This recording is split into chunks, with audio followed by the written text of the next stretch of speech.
તમે બ્રિટનના લોકોને જઈને સાબિત કરી બતાવો કે તેમણે ભારત પર જુલમ કર્યો છે. કરી જુઓ, તમને ખબર છે ત્યાં શું ચાલે છે. તમે હેરાન થઈ જશો. બ્રિટનમાં પહેલી વાત તો એ કે બાળકોને કોલોનિયલ હિસ્ટ્રી ભણાવવામાં જ આવતી નથી, અને જ્યારે ભણાવવામાં આવે છે ત્યારે ખબર છે શું કહીને ભણાવવામાં આવે છે. અમે ભારત પર અહેસાન કર્યો.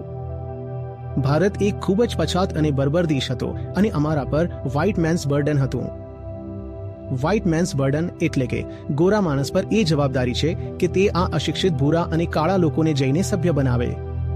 એવો કહે છે કે ભારત તો પછાત દેશ હતો, અમે ત્યાં જઈને ઉપકાર કર્યો. રેલવે અમે આપી, આધુનિક તબીબી સેવાઓ અને ટેકનોલોજી અમે આપી, પોસ્ટલ સિસ્ટમ અમે આપી, રસ્તાઓ અમે આપ્યા, યુનિવર્સિટીઓ અમે આપી અને યોગ્ય કાયદા કાનૂન અમે આપ્યા. તમે બ્રિટન જશો તો ત્યાં આ ઇતિહાસ ભણાવવામાં આવે છે. ત્યાંની જનતા ખરેખર આવું જ માને છે. તમે કહો છો કે બ્રિટિશરો આવ્યા અને અહીંથી લૂંટીને લઈ ગયા.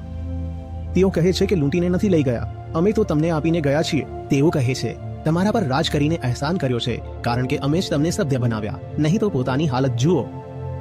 તેઓ પોતાના પક્ષમાં ઘણી દલીલો આપે છે. કહે છે કે તમારો સ્ત્રી સાક્ષરતા દર 0 હતો. અમે નિયમો બનાવ્યા જેના કારણે તમારી મહિલાઓ ભણી શકી. તમારા જે રીતિ રિવાજો ચાલતા હતા તે એવા હતા કે દલિતોને કોઈ અધિકાર નહોતો. અમે જુઓ દલિતોને અધિકાર આપ્યા. તો હવે કહો કે અમે ભારત પર અહેસાન કર્યો કે નહીં. તેમને આ ઇતિહાસ ખબર છે. તેઓ શું છુપાવી જશે? તેઓ આંકડા છુપાવી જશે કે અહીંથી લૂંટ કેટલી થઈ છે, ભારતમાંથી કેટલા બિલિયન પાઉન્ડ તમે લૂંટ્યા. આ વાત તમારી સાથે કોઈ બ્રિટિશર નહીં કરે. તેઓ બાકીની બધી વાતો કરશે કારણ કે આ વાત તેમને ક્યારેય કહેવામાં જ નથી આવી.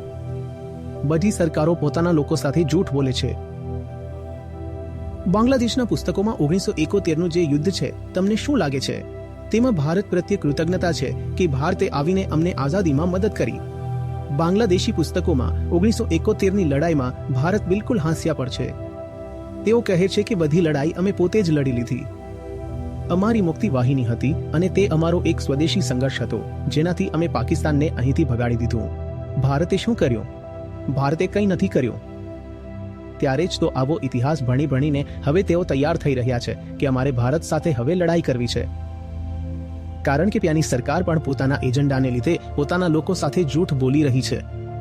તેમને જણાવી જ નથી રહી કે ભારત વિના બાંગ્લાદેશ હોઈ જ ન શકે.